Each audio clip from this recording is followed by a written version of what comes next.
Your imagination is an integral part of being human. Without the power to imagine, you'd not be able to form plans, to learn from your past mistakes, to engage in creative problem solving, and to be inspired to take action.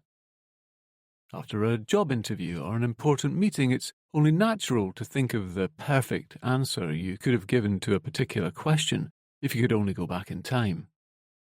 If a person's having financial difficulties, it makes perfect sense that they sometimes fantasize about different ways they could get money. And most people have been attracted to someone and imagined what it would be like to go out with them. However, there is a danger that we get overly absorbed in our imaginings.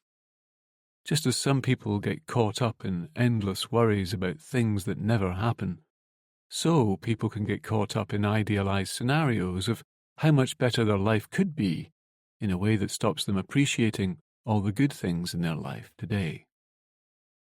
There is a saying, comparison is the thief of joy.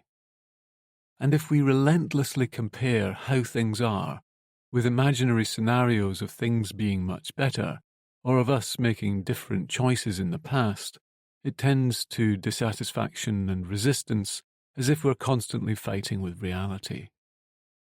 Excessively fantasizing about how you want things to be different is a waste of mental and emotional energy. It's like setting a computer an impossible task and getting it to churn away on the process night and day until it ultimately overheats and crashes.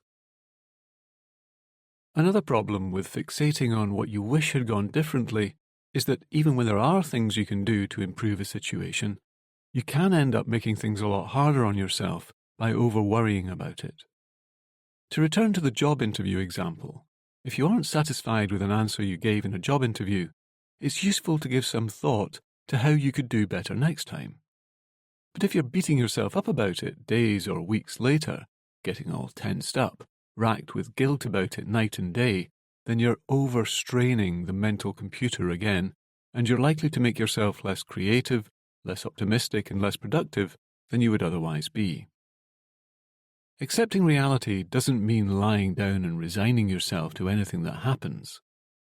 A general in the midst of battle can accept that some parts of the army need to retreat, that the current strategy isn't working and needs to change, and then they can still go on to win the fight. You can accept the present reality of a financial loss and still plan for exactly how you'll recover from that loss in the future. This session is about learning to rein in the fantasizing part of you and bring it under your direction. The imagination is an invaluable servant, but a terrible master. Much as it's interesting and potentially useful to know how reality could be different, you're most effective in life when you first accept how reality is right now, and then creatively and intelligently make plans for how you want things to be in the future.